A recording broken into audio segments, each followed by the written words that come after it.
10-Minute Jazz Lesson Podcast, episode 304.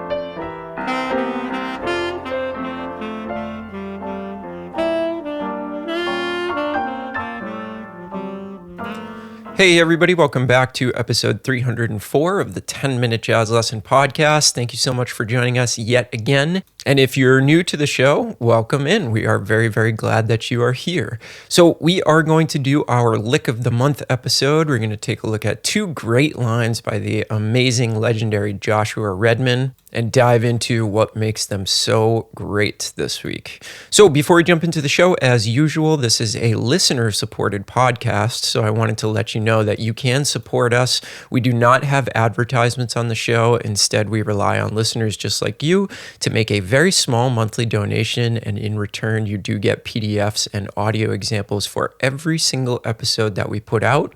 We use the Patreon platform, and it is very easy to get signed up to be a supporter of the show. Just go to our website, 10minutejazzlesson.com, click on one of the Patreon banners, and you can get yourself signed up instantly for every single episode that we've ever done. Wanted to give a quick shout out to our new $5 patrons. Thank you to Alex, Simon, and Berger. And a quick shout out to our new $3 patrons. Thank you to Davina, Telmo, and Sebastian. Also, a quick shout out to Alan and Josie for editing their pledge from $3 up to $5. So again, if you want to take advantage of all those fantastic jazz education materials, go to our website, 10minutejazzlesson.com, click on one of the Patreon banners, get yourself signed up today, and you get instant access to a large volume of PDFs. All right, so we're going to take a break from our series to do our Lick of the Month episode. And the reason that I'm doing this is just to give you a little bit of time to catch up on some of the material. We'll do 2 weeks of Lick of the Month, then Tune of the Month, and then we'll come back to the series next month. And I feel like that spaces things out really nicely. So we are going to be looking at a couple of licks from one of my favorite recordings and solos in recent memory. This is Joshua Redman, but it's actually from a Walter Smith III album called Twio. And this is one of my favorite records that's come out in the past 10 years. Absolutely obsessed with it. So I decided to transcribe a little bit of Joshua Redman's solo on the tune On the Trail. He plays an absolutely fantastic solo, and we're going to be taking a look at two licks, the first one a little bit longer and the second one a little bit shorter, that contains some really cool stuff. So the first line that we're going to be looking at happens right around the minute and 25-second mark in that recording, just so you have the ability to actually find where he's playing it. And the section of the form that we're looking at is the last 8 bars. So it's the second half of the form from On the Trail. And what it does is 2 2/5s in the key of concert G flat, but then it fakes us out and goes to a 2/5 after that in the key of F, which is the key of the tune. So we've got these two long 2/5s that seemingly want to go to concert G flat, but then it turns out to be a deceptive cadence, and we come into a true 2/5-1 in the key of concert F. So let's hear the lick first, and then we will talk about it a little bit.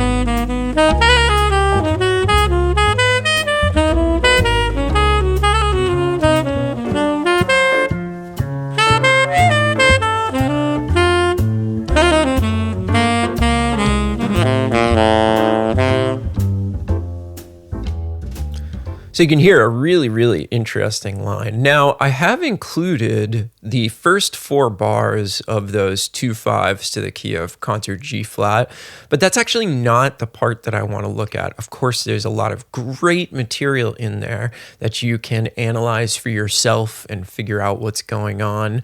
But I want to look at actually the 7th bar of the line.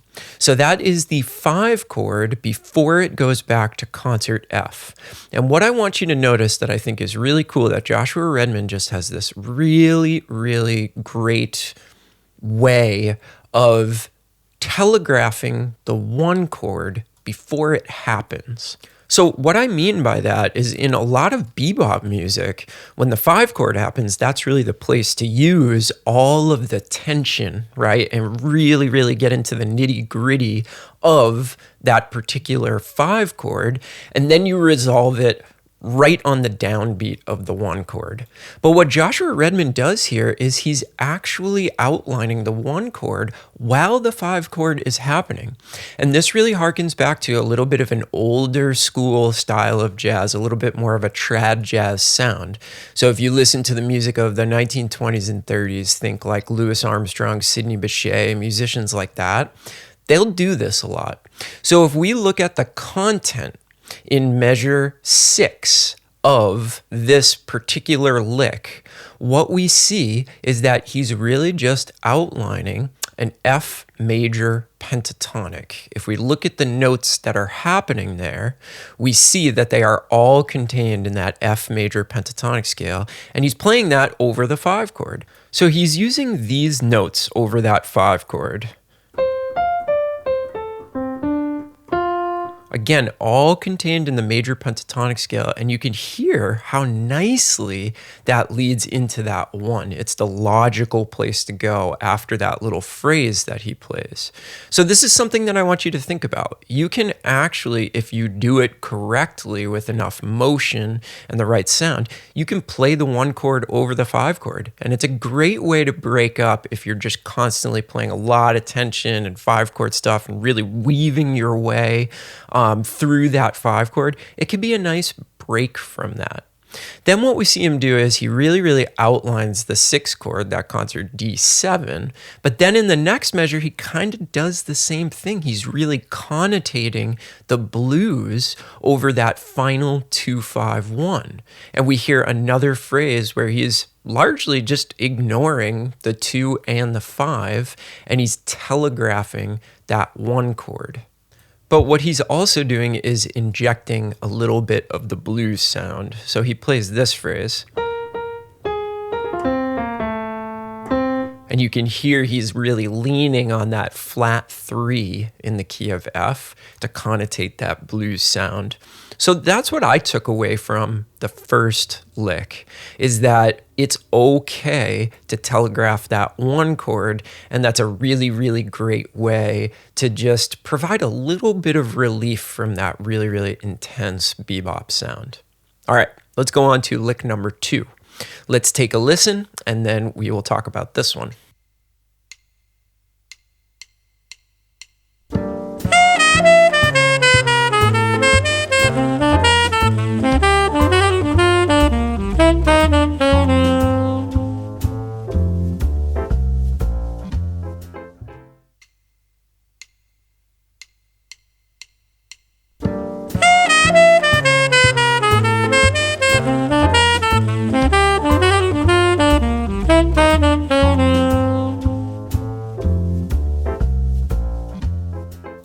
Now, this lick happens right around 2:28 in the song so that you can locate it. It's right at the end of his solo after a bunch of crazy double time stuff.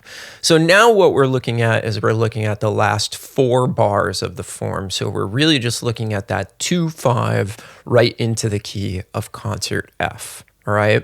Now, I think what is notable about this particular line is the way that he resolves is, again, a little bit different than maybe the traditional way of making sure that we hit a chord tone right on beat 1. So if you look at the second half of measure 2 going into measure 3 of the second example, what you'll notice is this pattern.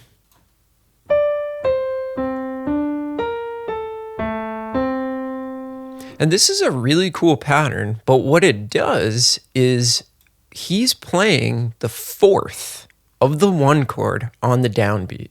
Now, a lot of us know that's kind of a big no-no, right? We don't want to resolve to the fourth on the one chord. But the genius of the way that Josh Redman plays this is that you don't really hear it as a 4, right? So what you hear is you actually hear that pattern. And you're not really hearing the chord resolve. The chord resolving is sort of secondary, right? But then what he does with the pattern is that he does end up resolving to the third of the one chord on the and of one, which really ties everything together.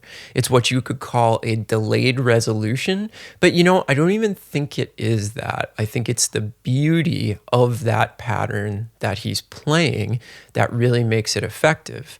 So there's like a really cool thing that you can think about.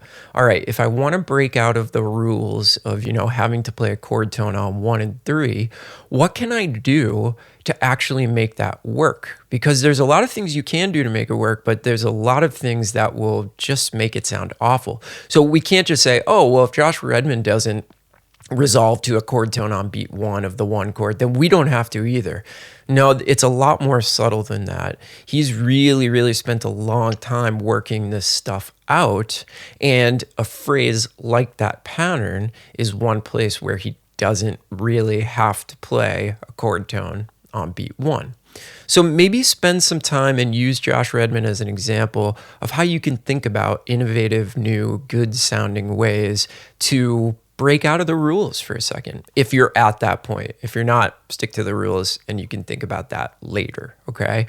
And then one other thing that he does that I think is fantastic is right at the end of measure 3 going into measure 4, he changes up the articulation and he uses a staccato articulation, which really, really brings out the end of that line and makes it so cool. So again, that's another thing you could start to think about. How can I use my articulation to create a lot of interest in my lines? It doesn't always have to be the most harmonically complex, amazing thing that you've ever played. You can use a lot of other ways besides just notes to make your lines interesting. So 2 lines, but honestly, you could think about this stuff for weeks and months and think about how Josh Redman is really making these seemingly simple concepts into something that we could study for a long time and would really benefit our playing. So I hope you enjoy these lines. If you haven't checked out that Walter Smith III recording Twio, please check it out. Almost everything on the record is absolutely amazing. I'll leave a link to that on Patreon so that you can go and check out those episodes. Don't forget to get signed up for Patreon. You can get the PDF of these licks in every single key, and you can start studying them yourself. And remember, the place to do that is 10minutejazzlesson.com. Just click on one of those Patreon banners and you will find all the instructions on how to support the show. And thank you so much to everybody that is doing that. You are the reason this show keeps on going. All right. Hope you enjoyed this episode. Hope you can get something out of this. As always, I hope everybody is staying safe and healthy out there. The world is a crazy place right now, and I just hope that you are all doing well. Have a great weekend, and we'll see you next week with a brand new episode. Talk to you soon, everybody. Bye.